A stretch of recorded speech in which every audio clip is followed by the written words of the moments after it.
ये जो कहानी मैं आपको सुनाने लगा हूं, ये कहानी बिल्कुल सच्ची है जो हमारे गांव में एक लड़की के साथ पेश आई है, जो हमारे मोहल्ले में रहती थी, जिसका नाम सानिया था।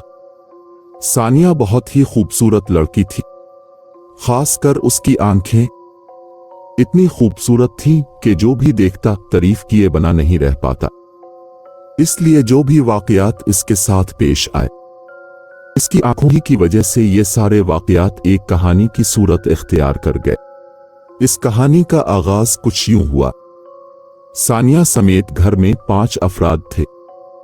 इसकी उम्मी मरियम, अबू जुबैर बट, छोटी बहन सना जो उससे 3 साल छोटी थी, और एक भाई रेहान जो इससे 2 साल बड़ा था। सानिया जिसकी उम्र 18 साल थी। सानिया की सहेली ज़ुबैदा के भाई की शादी थी। आज शादी का पहला दिन था। वो सुबह ही सुबह सानिया को ले जाने के लिए आई। ज्यादातर सानिया कहीं नहीं जाती थी, कोई भी फंक्शन हो इसकी उम्मी या सनरी जाती थी। आज भी उसने सोचा मैं शादी की दूसरी दिन जाऊंगी। ज़ुबैदा के भी इसरार के बावजूद उसने इनकार कर दिया। जब किसी तरह नहीं मानी तो ज़ुबैदा खड़ी हुई कहने लगी, अच्छा नहीं जाती तो ना जाओ, अब देखना कभी मैं भी तुम्हारे घर आ गई तो। जब नाराज होकर जाने लगी तो उसकी उम्मी बोले, क्या बदतमीजी है सानिया, तुम्हारी सहेली तुमको इतने प्यार से बुला रही है, तुम्हारा तो वैसे भी लोगों में दिल घबराता है, अच्छा ऐसा करना शाम को चली जाना। सानिया अपने उम्मी के कहने से राजी हो गई। अच्छा भाई, मैं शाम को आ जाऊंगी, अब तो नाराज ना होना। शाम होते ही दोनों बहनें तैयार होने लगीं। जब तैयार हो गई तो उम्मी बोले, अब तो तुम्हारा भाई पता नहीं कहां चला गया है, अब मगरिब की अजान का टाइम है, लगता है नमाज पढ़कर ही आएगा, इसलिए मैं तुम लोगों को छोड़ आती हूं। सानिया के घर से ज़ुबैदा के घर तक का रास्ता 9-10 मिनट में तय होता था। रास्ते में कब्रिस्तान पड़ता था, जिसके साथ सीधी सड़क जाती थी जो काफी लंबी थी, फिर दाईं तरफ को भी मिलती थी। तो थोड़ा सा फासला तय करके ज़ुबैदा का घर आता था। सड़क के बाईं तरफ कब्रिस्तान था। अब सड़क का थोड़ा सा फासला तय किया था। सानिया के उम्मी बोली, मेरी टांगों में तो वैसे भी दर्द है, फासला भी थोड़ा सा है, इसलिए मैं यहां से देखती हूं, आगे से तुम दोनों अच्छी तरह मुंह छुपा के चली जाओ। इस तरह वो अकेली जाने लगी। अभी वो सड़क के बाईं तरफ मोड़ रही थी कि सानिया का दिल घबराने लगा, उसकी आंखें बोझल होने लगी और टांगों में भी शदीद दर्द था। उसने सुना का सहारा लिया और कहने लगी, पता नहीं मुझे क्या हो रहा है। वो बामुश्किल ज़ुबैदा के घर के दरवाजे तक की पहुंची कि अचानक ठीक होगी जैसे कुछ हुआ ही ना हो। उसने अल्लाह का शुक्र अदा किया, पता नहीं मुझे क्या हो गया था। शादी वाले घर इतने सारे लोगों में वो पहले तो घबरा ही रही थी, फिर कुछ देर बाद बिल्कुल नॉर्मल हो गई और इसे मजा आने लगा। रात देर तक लड़कियां ढोल की थाप पर गाने गाती रहीं। उनमें से एक लड़की ज़ुबैदा से कहने लगी, ज़ुबैदा तुम्हारी सहेली की आंखें कितनी खूबसूरत हैं, ये तो जिस वक्त सी आई है, मेरी नजर तो बार बार इसकी आंखों पर चली जाती है, काश मेरी आंखें भी ऐसी होती। बहुत सारी लड़कियां इसकी आंखों के मुतालिक बातें करने लगीं।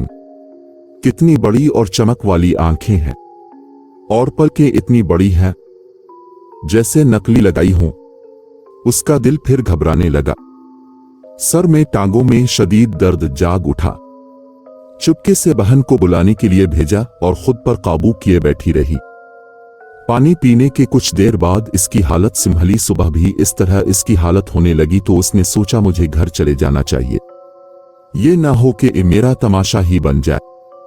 उसने दोस्त से झूठ बोला कि मेरी कुछ चीजें घर रह गई हैं, इसमें वो लेने जा रही हूं। सना को लेकर घर चल पड़ी। जब उसकी उम्मी ने पूछा, इतनी जल्दी क्यों आई हो, तो सानिया बोली, पता नहीं मुझे क्या हो गया था। अपना हाल बताया तो कहने लगे, तुम्हारा तो वैसे ही लोगों में दिल घबराता है, अच्छा छोड़ो, जाओ अपने कमरे में लेट जाओ। अभी उसे लेटे थोड़ी ही देर हुई होगी कि इसका दिल फिर घबराने लगा। इसकी हालत बुरी तरह से खराब हो रही थी। इसे लगा जैसे इसके सीने पर कोई बैठा हो। इसकी आंखें उठी हुई थी, इसके हल्क से घटी घटी सी आवाजें निकल रही थी। सना और उम्मी दोनों बाहर थी। थोड़ी देर बाद सना किसी जरूरत के तहत कमरे में आई। जब सानियन को देखा, पहले तो कुछ हैरत से देखा, फिर ख्याल आने पर चीख मार कर उम्मी को बुलाया। जब वो आई और बेटी की यह हालत देखकर सन्नाटे में आ गई। क्या हुआ सानिया, मेरे बच्चे, क्या हुआ? जा सना, गली में किसी बच्चे को देखकर तुम्हारे अबू को बिला, वो गिल्ली की नुक्कड़ वाली दुकान पर होंगे। सना तेजी से बाहर दौड़ी। वो इस पर पड़ के फूंकने लगे। पड़ने से इसकी हालत कुछ संभली पर वो बेहोश हो गई थी। जब इसके अबू आए, अभी मरियम आंटी उन्हें यह वाकया सुना ही रही थीं कि सानिया की हालत फिर वैसे होने लगी। ये देखें, अभी थोड़ी देर पहले भी इसका ये हाल था। तो वो बोले, मुझे तो कुछ और ही मामला लगता है, तुम उस पर आयत अल कुर्सी पढ़ो, मैं जाकर मौलवी साहिब को बिला लाऊं। उन्होंने कमरे में कदम रखा ही था, सानिया चीखने लगी, खबरदार, अगर एक कदम भी आगे बढ़ाया मैं तुम्हें मार डालूंगी। इसकी बातों से मौलवी साहिब को पता लग गया। फिर भी पूछने लगे, कौन हो तुम और क्या चाहते हो? क्यों बच्ची को सता रहे हो? जवाब में सानिया हंसने लगी। मौलवी साहिब के बहुत बार पूछने पर भी कुछ नहीं बोली और हंसती रही। मौलवी साहिब इस पर आयतल कुर्सी और सूरत नास पढ़ने लगे। वो चीखने लगी। चीखें मारते हुए वो चारपाई पे गिर गई। आंखें बंद कर ली और हंसना बंद कर दिया और आंखें खोलकर उठ बैठी। उसका दौरा खत्म हो चुका था, इसलिए हैरानी से मौलवी साहिब और सब घर वालों को देखने लगी और उम्मी से पूछा, क्या बात है उम्मी, अब सब इतने परेशान क्यों हैं और मौलवी साहिब क्यों आए हैं? जब अपनी हालत पर तो पूछने लगी, मुझे क्या हुआ था? कुछ नहीं बेटा, वो तुम्हारे सर में दर्द था इसलिए बेहोश हो गई थी। तो मौलवी साहिब को बुलाया कि तुम पे दम वगैरह कर दें। उम्मी अब झूठ बोल रही है, खुदा के लिए मुझे सच बताएं। मौलवी साहिब ने सब बता दिया और बोले, तुम परेशान ना हो, सब ठीक हो जाएगा। बट साहिब, साथ वाले गांव में जो आमिल साहिब रहते हैं, नूर मोहम्मद, तुम ऐसा करो, आज ही जाओ और उसे साथ ले आओ ताकि ये मामला जल्दी निपट जाए। वो उसी वक्त घर से निकले दूसरे गांव में जाने के लिए। टांगे पर 25 या 30 मिनट लगते थे, इसलिए जब वहां पहुंचे और पीर साहिब के एक आदमी से मिले और कहने लगा कि पीर साहिब तो शहर गए हैं अपने किसी अजीज के हां, इनके बेटे के साथ भी कुछ ऐसा मामला है, इसलिए वो तो 2 दिन बाद आएंगे। आप ऐसे करो, परसों शाम को आ जाना। तो वो परेशान से घर आ गए और सानिया की उम्मी से बोले कि कुछ दिन सब्र करना पड़ेगा, तुम ऐसा करो, सानिया को पानी दम करके पुलाओ ताकि उसे इतने दौरे ना पड़ी।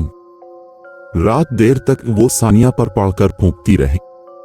रात के 11:15 का टाइम था। उन्हें प्यास महसूस हुई। वो उठकर पानी पीने बाहर निकले। जब पानी पीकर कमरे में जाने लगे तो देखा दरवाजे पे सानिया खड़ी है। वो पूछने लगे, क्या बात है बेटा, क्या प्यास लगी है? तो सानिया हंसने लगी। जब देर तक हंसती रही तो उम्मी से बोली, जरा कमरे में तो देखे। तो वो आगे होकर कमरे में देखने गई और उनकी नजर जब बेड पे पड़ी तो इनके रोंगटे खड़े हो गए। देखा कि एक दूसरी सानिया बेड पे सोई हुई थी। मोड़ कर देखा तो वहां कोई नहीं था। इनकी तो डर के मारे कोई आवाज भी ना निकली, इसलिए जल्दी से बिस्तर पे लेटकर सबक पढ़ के कमरे में फूंका और सोने की कोशिश करने लगी। दूसरे दिन भी इस तरह का एक और वाकया पेश आया। इनकी पड़ोस की एक औरत इनके घर जाने लगी तो उसकी नजर इनके घर की छत पर गई। गांव में ज्यादातर घरों में छत की दीवारें नहीं होती तो उन्होंने देखा कि सानिया हल्के गुलाबी अकाम वाला जोड़ा पहने खड़ी है और बहुत ही खूबसूरत लग रही है। वो बोले, सानिया, ये तुम छत पे क्यों खड़ी हो? क्या अब पर्दा करना छोड़ दिया है? भाई अब आपने देख लिया तो शामत जागी। सानिया ने इस औरत को कुछ अजीब से नजरों से देखा और नीचे उतरने लगी। इसकी नजरों में पत्ता नहीं किया था। वो औरत लरस गई। खैर, जब घर में दाखिल हुई तो इस पे हैरत के पहाड़ टूट पड़े। देखा सानिया सहन पर चारपाई पर है और उसकी शक्ल जैसे बरस से बीमार हो। तो वो मरियम से बोले, ए मरियम, अभी तो सानिया इतने अच्छे लिबास में छत पे खड़ी थी और एकदम से इसने कपड़े भी बदल लिए। उसने कहीं से जादू तो नहीं सीख लिया? तो वो कहने लगी, नहीं, तुम्हारा वहम होगा, सानिया तो सुबह से यहां लेटी है। मरियम समझ गई, इसलिए टाल गई। तो वो औरत कहने लगी, ना भाई ना, मैं तो ना मानो। अरे मुझे तो लगता है तुम लोगों के घर साया हो गया है। इस तरह सारे मोहल्ले को पता लग गया सानिया पे किसी आसेब का साया है। शाम तक औरतों का आना जाना लगा रहा। सानिया की उम्मी परेशान थी कि इतनी जल्दी लोगों को पता लग गया और उसी औरत को कोसे दिए जा रही थी। खैर, जब 2 दिन बाद बट साहिब आमिल के पास गए तो उन्हें मौजूद पाया। जब उन्हें बेटी का हाल बताया तो वो इसी टाइम साथ जाने के लिए राजी हो गए। घर में दाखिल होते ही सानिया का भाई रेहान बोला, अबू, अभी अभी सानिया को फिर दौरा पड़ा है। पीर साहिब सानिया के कमरे में गए तो एकदम उठ बैठी और गुस्से से आमिल को देखने लगी। आमिल साहिब बोले, तुम सब बैठो, मैं अभी अमल करके पत्ता चलाता हूं, आप और रेहान उसे पकड़ लें। और वो जमीन पर बैठ गए और कुछ पढ़ने लगे। जैसे जैसे वो पढ़ रहे थे, सानिया की चीख बुलंद होती जा रही थी।